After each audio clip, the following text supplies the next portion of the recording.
guys? We're back! Did you miss us? Because we missed you.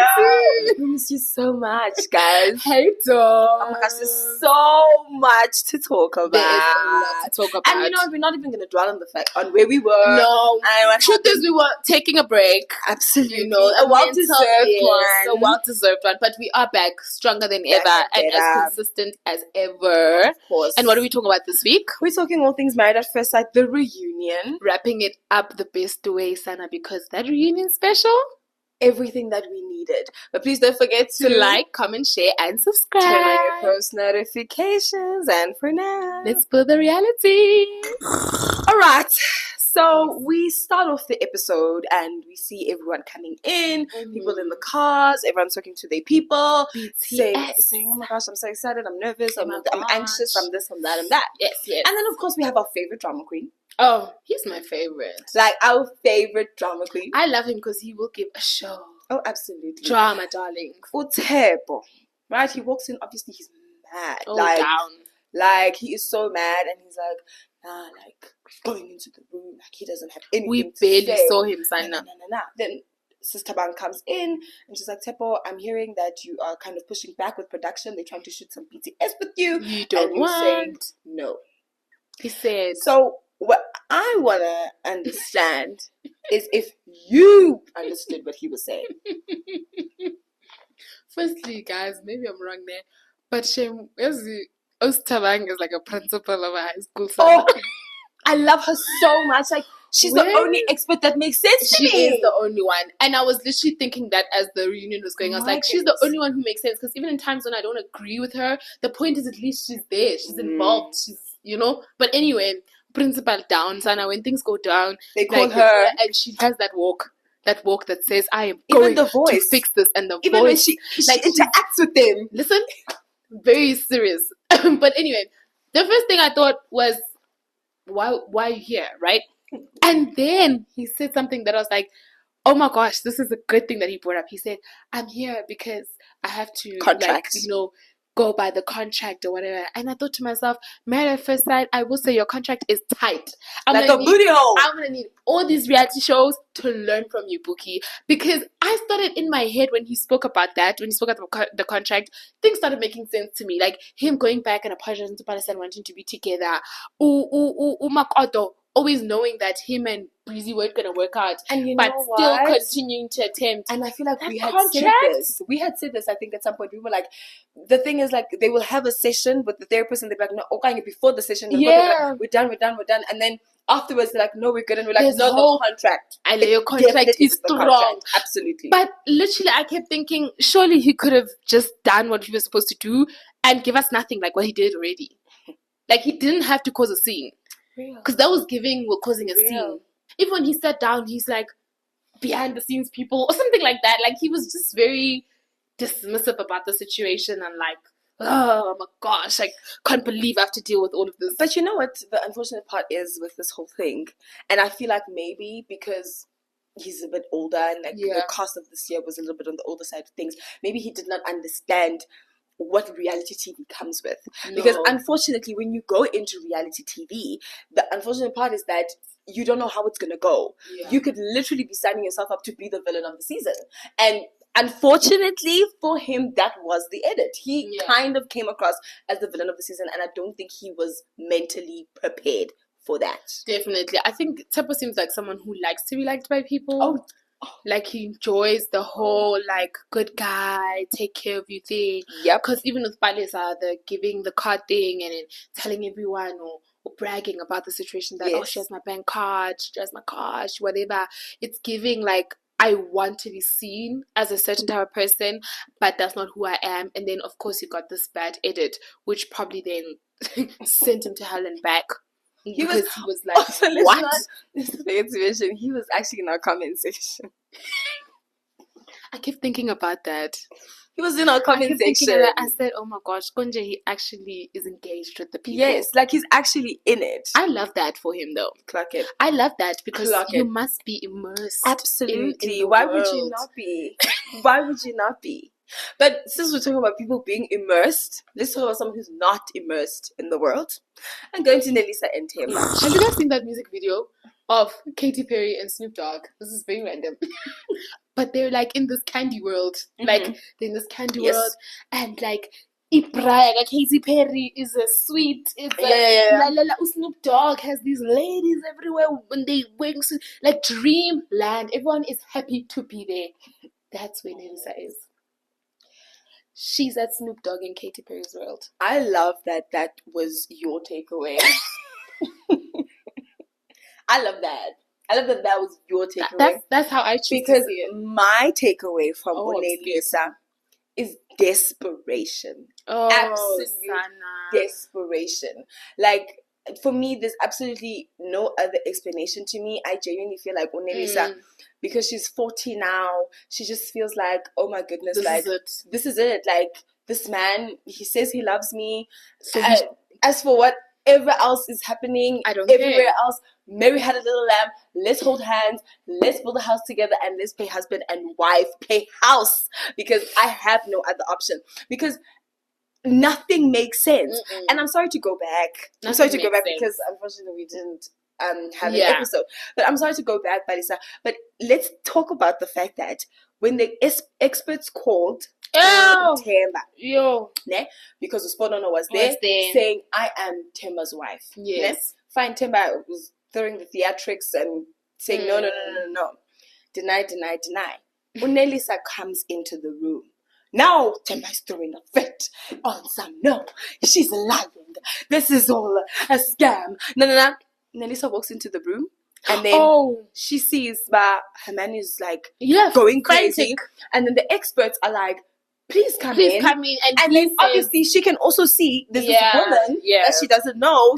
My mind would immediately be like, oh my gosh, what's going on? Like, a lot is happening. Okay. And she looked confused. She wears her heart on her sleeve. She's always confused.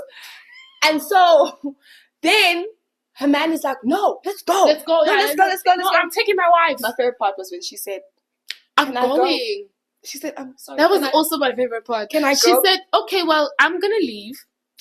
This was prior to her hearing. The expert had to say to her, no, babe, you can't leave, because we do kind of really have to tell you, because it's our responsibility. We do have to now tell you that, hey, this man that we brought forth to you is actually married. It's our responsibility, if we find out such information, to let you know.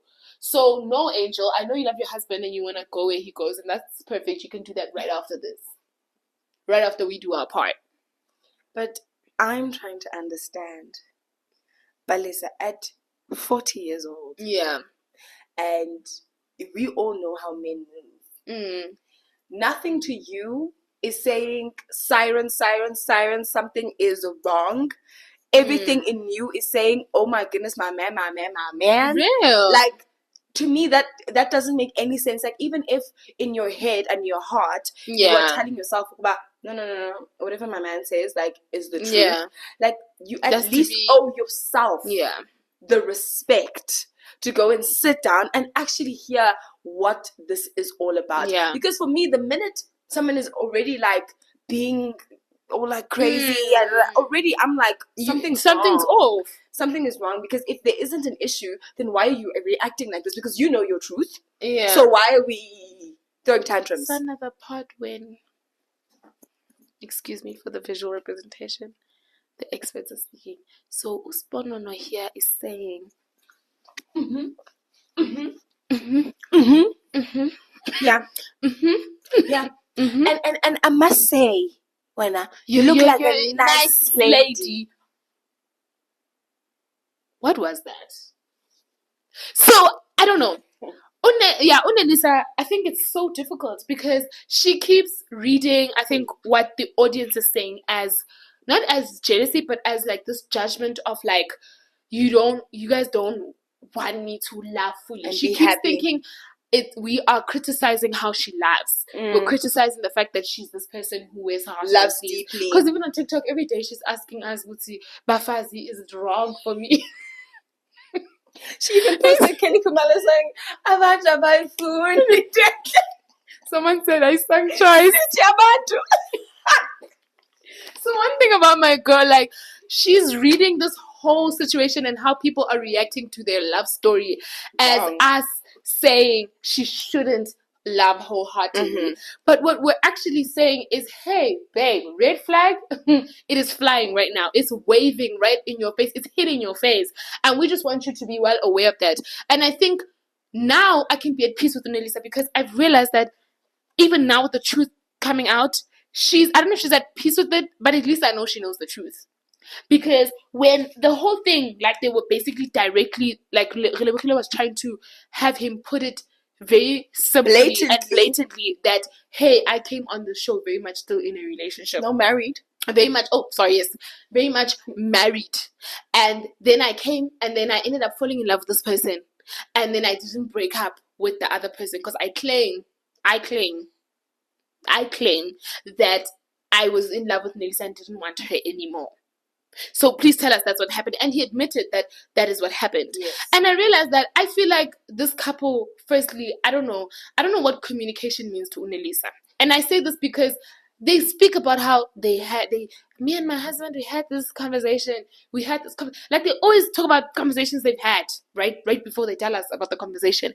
And my thing is, okay, why are you guys having conversations? But she's still thinking that lobola thing, that's what happened. Remember when she was explaining Guti, the lobola thing, what do you make of it? She said, yes. I'm thinking. And she even made it clear that I'm thinking. I'm assuming. It's not clear. Has not been clearly communicated to me. Yes. You've been married for the time you've been married. You've been going through these trials and tribulations happily for married, the time that you have been. And there's no clarity. You're still thinking.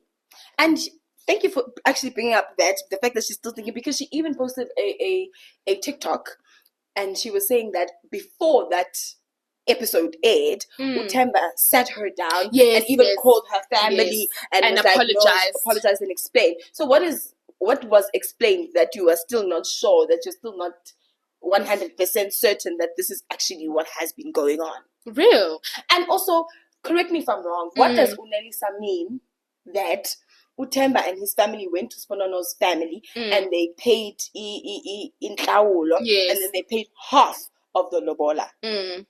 Then she says her understanding is that ilobola is an intention to marry.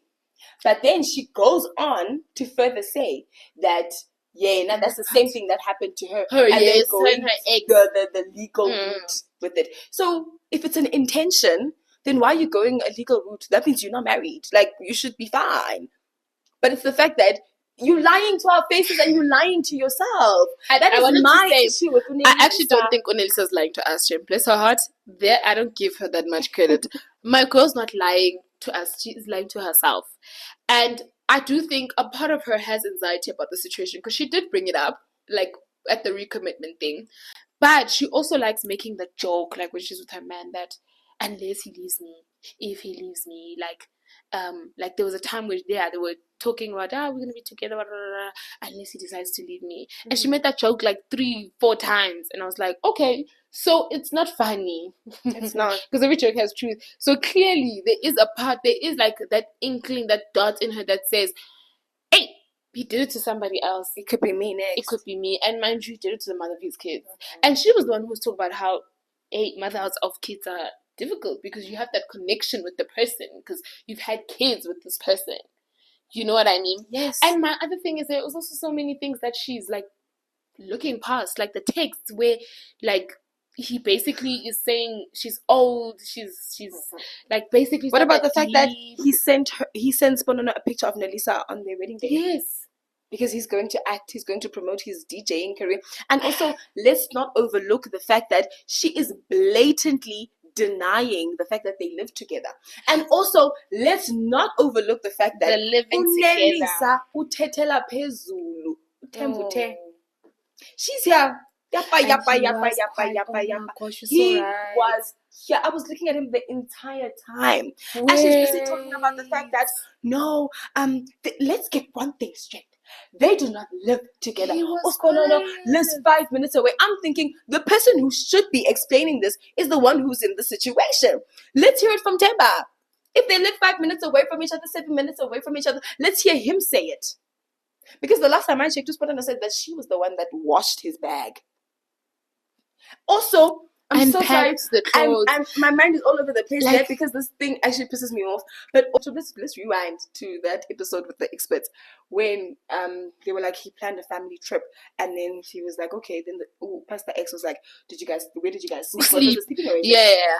And then she was like, we slept in the same bed. And then his defense was, did we have sex? Sex, yes. Said we slept in the same bed. What? Did we have sex? What? Huh? And baby mama keeps talking about this, but no. She keeps talking about how this man can control himself, like with sex. Like she kept bringing that thing up, and I was like, no, babe, he wasn't controlling himself. He's been served. Is what I'm trying to explain to you. Dinner has been served. Breakfast, lunch, dinner, dessert, snacks. He's good. And he's good on in between. Yeah, he's good on you. You know what I mean? He actually got what he wanted on the menu. So do you understand where my frustration comes from? And perhaps even where when Sis Tabang came into the conversation, because she was like, don't go around corners, come to me directly. I wanted to say, what was that about? I felt like Unelisa, like in a moment, she was very passionate about that one little thing right there. My girl's usually very like calm and demure, you know her and her sweet voice, like, but there she even sat up and clarified, and even was like 10 minutes from us, just to make it clear that now we must know that they live together, or whatever. But her getting so passionate and saying people and knowing she's referring to Tabang, and then she claims that she wasn't. She was referring to like she's social media people, whatever. And she even said, Tabang said, no, but we said, if anything, we confirmed it to the people. Because there is a part where they looked dead at the camera and they said, let's get one thing straight. These people live together, sleep in the same bedroom. And that's just that.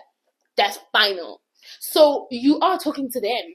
Hence even my statement of saying, when this is not even delusional, she's just desperate. Because unfortunately for me, I'm like, at least be upfront about it in what we've been saying. But just say, Khuri, you know what, guys?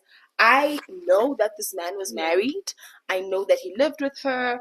I know that they have kids together. Yeah. That whole conversation that happened with the girls at the girls' night bar just has the banking card and there was a lack of boundaries. No, these people were married, and I understand that, and I'm okay with it. Yeah. Like, just put it like that, plain and simple. Yeah. Just say Themba was married in a fully committed marriage with his baby mama or whatever, with his wife, ex-wife. But I'm actually okay with it because I'm at peace. We are happy, and he loves me. I love him. La-di-la-di-la. Kusana, when he even said that the mom wasn't lying, I said, yeah, she's part of the family down. She's like, I didn't feel the seeds in that movie. I said, oh. But you know what I will say? Wow. The experts have given up on her. I actually saw Tabang's face. I agree. Like, during the end of that conversation about the living together. I mean, living 5 minutes away. And I saw my girl just, her face just fall, her body just, I saw her, like, you know when you see someone give up, I saw her give up and be like, yeah, you can't save someone who doesn't want to be saved. And it's not about saving, it's just a saying. I'm just saying you can't really, like, you know, help somebody if they're in a situation that they're clearly happy to be in. Like, it is what it is. But I saw Sister and say, yeah, this is beyond me, even with my certification pool. We don't wish them bad. That's the truth. We don't wish them bad.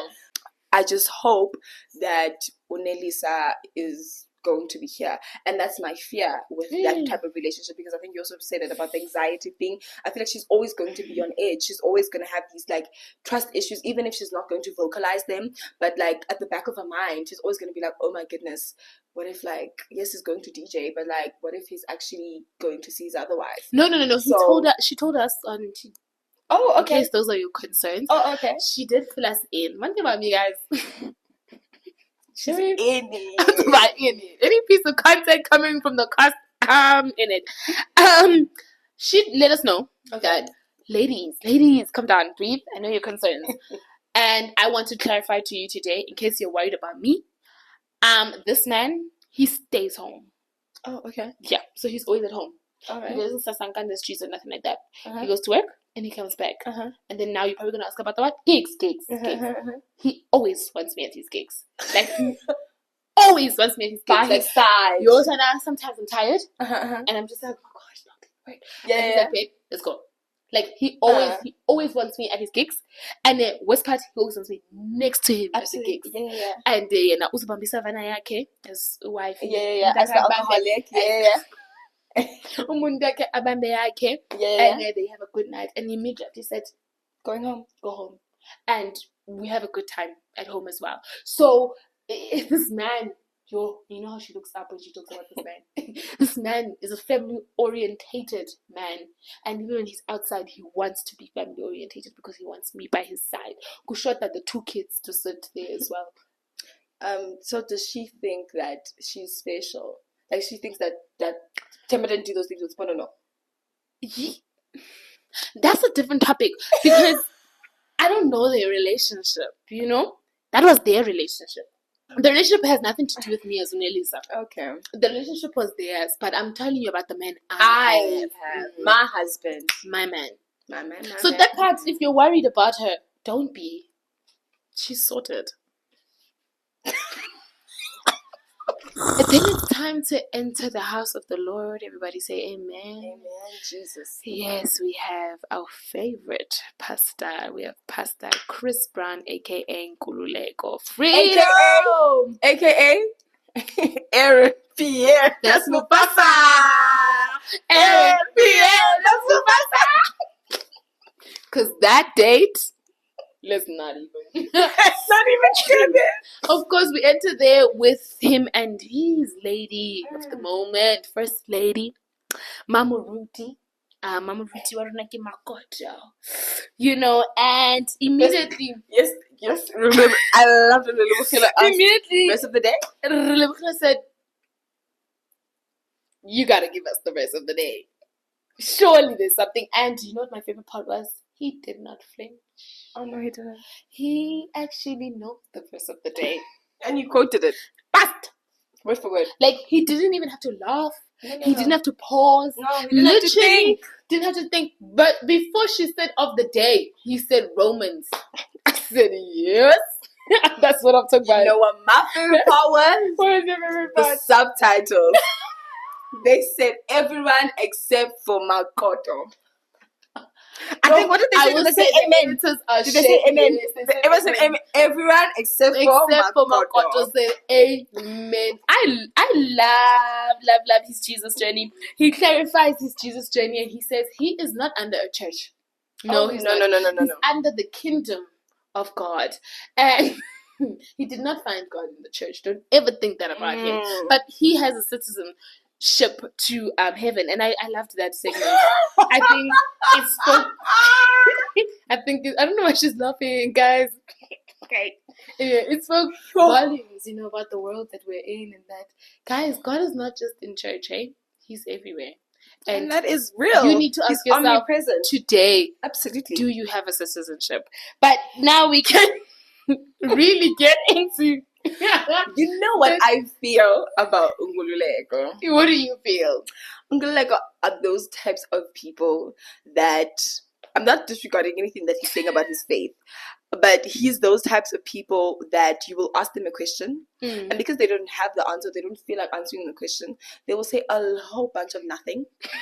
Decorating it with all sorts of words, citizenships, this, that, and the third, and you're not even answering the question. So much so that he says so much of nothing that you actually even forget what the question was. And you know why you forget? Because you get so committed to understanding what he's trying to say. What he's actually trying to say.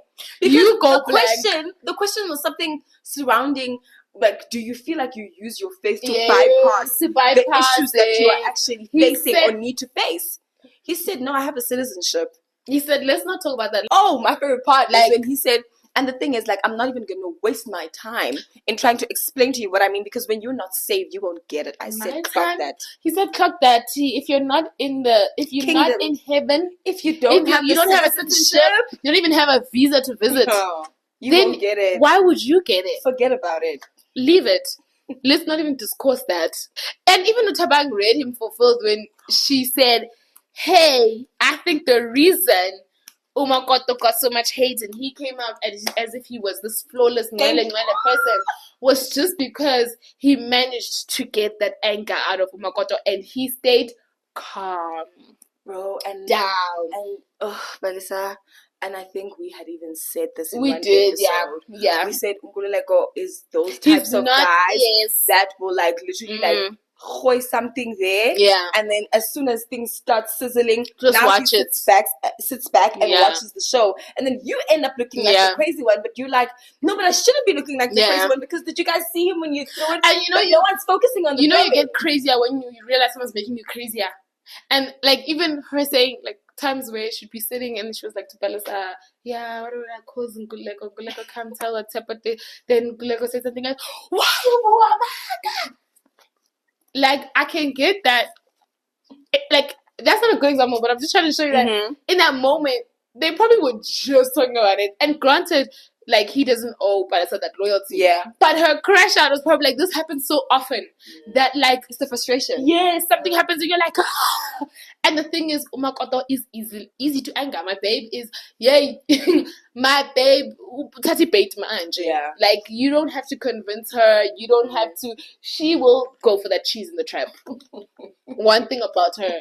So I think it didn't help that he got a wife that, like, easily. I feel like if he was with someone like Balisa, for example, Balisa sometimes, like, I feel like she can process more. Like, if she can clock someone's weird behavior, I feel like he wouldn't have been able to get that out of her because she would have clocked it before that. I actually went there. You're making me crazy. But Makoto is Shem. She is a generally crazy babe. So I think she was cracking it, but it was making her crazier. Like, it was driving her nuts at that point. I think because the thing about people like Nkululeko is that they think they're so smart. Like, they think like they are the puppeteer and everyone else in the world is just like puppets and we can't see him for who he really is. And I think in that moment he was like, oh shit, like I can't believe people actually clocked that. And I think also another thing is the entire time the show was playing, a lot of the times people were dragging Umakoto. Rightfully so, because sometimes like I'm like, I know sometimes, what are you doing? Like you are crazy, like what's actually happening?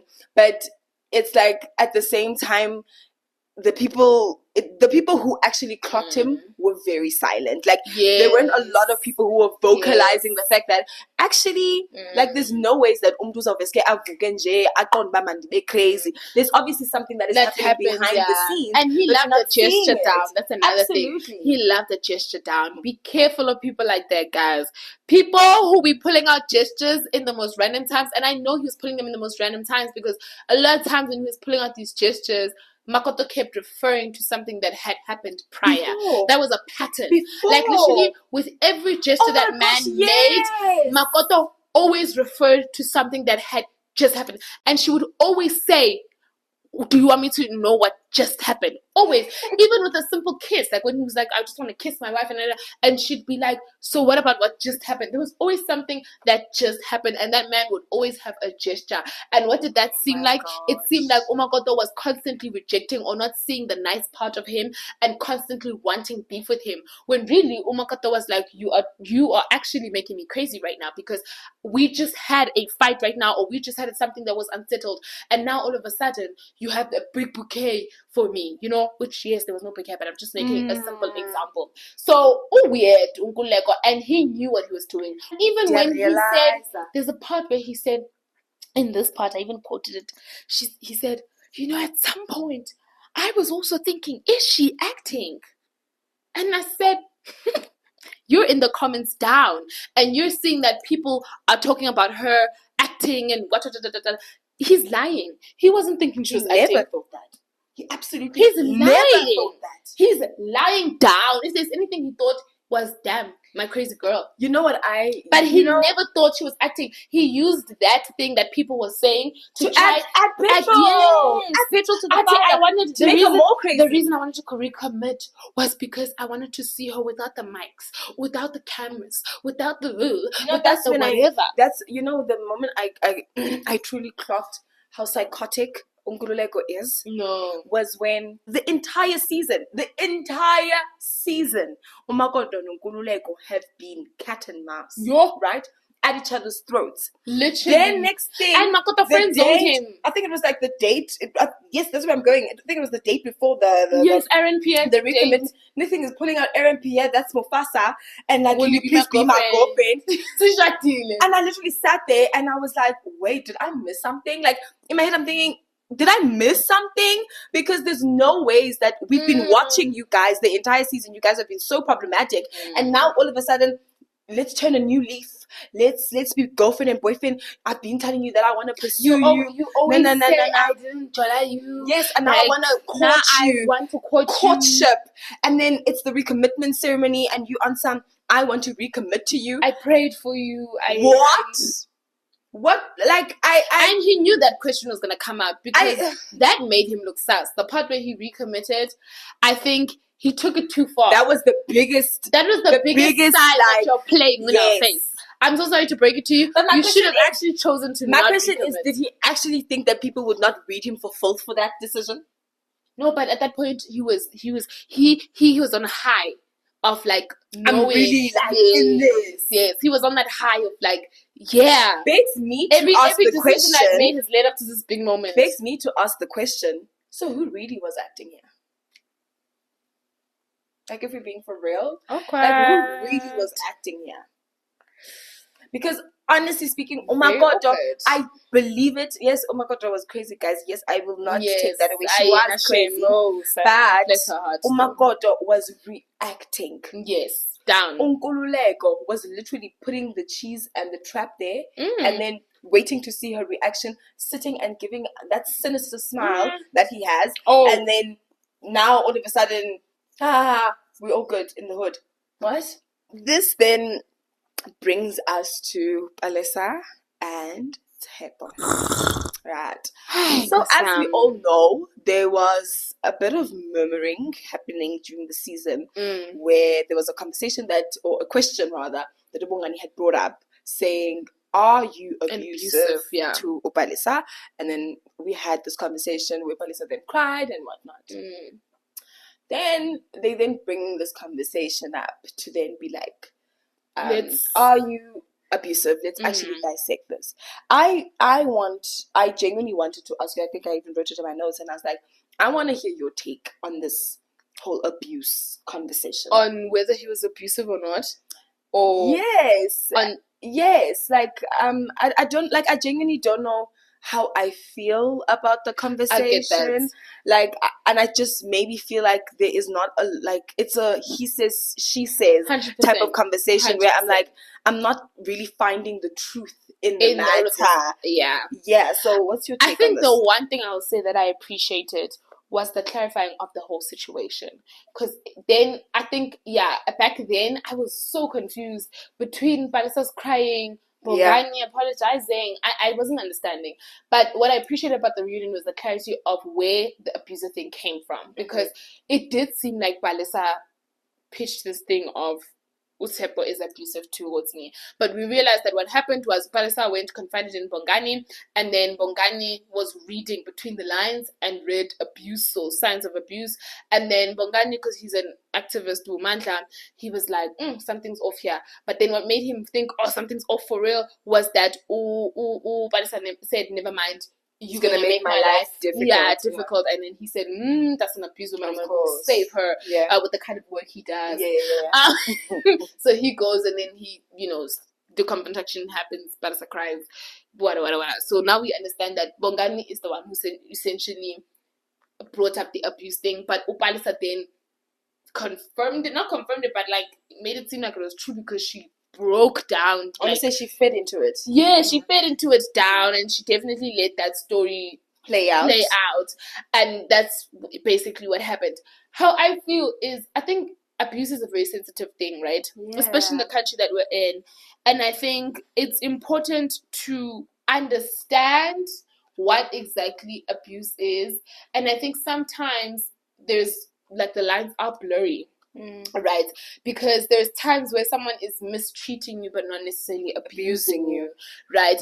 And then it goes to say, what's the difference? Because what if I feel like, if Undenza saw you're abusing me, but other people feel like if you're doing this, you are just mistreating me. So I think that's the tricky part with what happened with Palesa and Tshepo, is that I genuinely cannot tell right now because we went there with them. I cannot tell if he was emotionally abusive or if he was mistreating her, right? And also this, apparently, like according to psychologists, ignoring someone like silent treatment is a form of abuse. Yeah. You know what I mean? Yeah. So my thing is, I genuinely don't know. So does that mean as a person, I must then, as if I feel I'm in this situation and I feel like you're abusing me, is it up to me to classify that thing as abuse? But then does that mean you, as the one I'm claiming you're my abuser, does that mean you have to accept that you've abused me because I'm classifying your behavior as abuse? The financial part is tricky for me because she didn't make it clear outside of the bank card being taken, the car and the Netflix passwords. She didn't make it clear what else, because personally, and this is just me, that's not what financial abuse is to me. Mm-hmm. That's the financial part. The emotional part, that's complex, and I think that's for them to figure out, and I genuinely don't know. The financial part, I will say I couldn't read because she didn't give enough examples. The examples she gave was the car, the card, the password, which truthfully, if I'm not on good terms with you, or if I feel like we're going to break up, if I gave you my card, I would take away my card. And that was where I was gonna go with this. And I love the fact that you brought in this aspect of mistreatment and versus abuse. And of course, it's a sensitive topic, and we're not trying to disregard anyone's feelings or experience. No. But my question was also, as I was watching, I was like, I don't necessarily think that there's anything, from my perspective, anything wrong with Tshepo taking back his things. Yeah, that part, yeah. Like, for me, I was like, okay, but that is his car, though, and that is his card, and that is his Netflix. So, what do you mean, Khuri? But then she further went on to say he love bombed me and he made me, I guess, be accustomed to all these things. And I guess on Tshepo's part and side of things, I do feel like maybe I can see what she means by the love bombing thing, because the love bombing thing. Because also I feel like, bro, we've only known each other for a week. Because I feel like the whole thing of the card and the cars and the everything happened as they moved in. Yeah. And that was literally after the honeymoon. So, bro, you still don't know me. Yeah. Like, you don't know me like that, but already you're giving me all these things, access to all of this. Yeah. But at the same time, you're claiming that after the honeymoon, that's when you checked out. But still, you were able to give her access to all these things. But then as soon as she did not do what you wanted her to do, now I'm snatching all these things away from you, that, and the third. But at the same time, they are your things. So, then he also brought up a very important issue about the whole thing where, I don't know what had happened, but then Palesa apparently allegedly laid her hands on him, and he then went to production and was like, oh my goodness, like, guys, can you please come? And he felt that it was not taken as seriously as it would have been had he been the one that had laid hands on Palesa.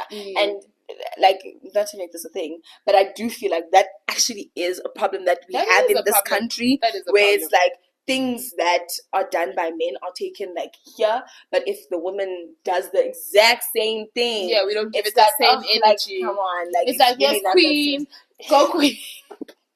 Let's then take it to, he's hungry. Tshepo, could you please tell us what's going on? Please share. He's hungry. They're like, what? They said what? She repeated, no, I know he's hungry. I know his pattern. At these hours. Did she even know the time? You are Anna. Look, all I can say is, Palesa's mad for sure. She's mad, and I don't want to lie. I do think Tshepo pushed her for sure, but I do think we all take in things differently. Someone else who maybe would have gone through the exact same experience with Tshepo would have reacted differently. I think this is her reaction, and you know what? That man did put her through it. So I'm trying not to judge my girl down, but the hungry comment was a lot. But I could tell that she was mad. Like, she was in that reunion, she was up to here. So when she asked that question, baby, someone said, Someone said, why did she feel the need to say, I went to therapy and then proceed to show us that it's done nothing for her? Exactly. That was so unhinged. It was so unhinged. It was so wrong on so many levels. It was a lot. And I genuinely feel like in that moment, like, it actually showed me a different side to her. Yeah. And a side that I was like, oh damn, like, yeah, that was not cute. Shame. I feel for her. Shame. I feel for her because I can tell she struggles to process things. Like, she struggles to process things, and she seems like, because she's a strong black woman, wants to always come across like you did not break me. She has it together. Break me. I still have it together. You don't. Like, your world is falling apart. Mine is up. Because in everything she was doing, Shame, bringing out the pay slips, saying, wow, I wanted to repay him his cashews. Oh, Shame, I felt so bad. Like, once we compared our things, because so for her it's about always seeming like I'm doing better, and I was always doing better, and I will always do better. Like, that seemed like the agenda for her, that I'm not gonna come here and break down and ha for y'all. I'm gonna show you guys that know what, great. I'm good, always been, because he has peanuts and I don't. I have a lot more than that. You know what I mean? I have a peanut farm. You know what I mean? Even my own mother asked me, hey, like, what does Balasa do? Because why is this man, like, paying for... Oh my gosh, my mom also said the same thing. She's like, she's making it a big... And she can't blame the audience for thinking she's broke. I'm so sorry. Oh, absolutely. Balasa, I know I've been trying to stand for you, girl. But that part, I'm not going to lie, you can't blame the audience for thinking you didn't have your own money. Because also your reaction to it being taken away from you was quite large. Yeah. It was a large. It was an extra large. Size-wise, it wouldn't be small or medium. It was quite large. Your reaction to him taking away things from you was, he's financially abusing me. So I think, of course, my angel, people are going to assume you don't have it. Because why are you so, like... Why is it such a big deal when it's taken away from me? In that moment, it read, I need this money. Yeah. And you've accustomed me to this lifestyle, and I want that lifestyle. Give it back to me because now. I can't afford it myself. So it read that, but thanks for the clarification. But it did read that. I want you to know that it is what it is.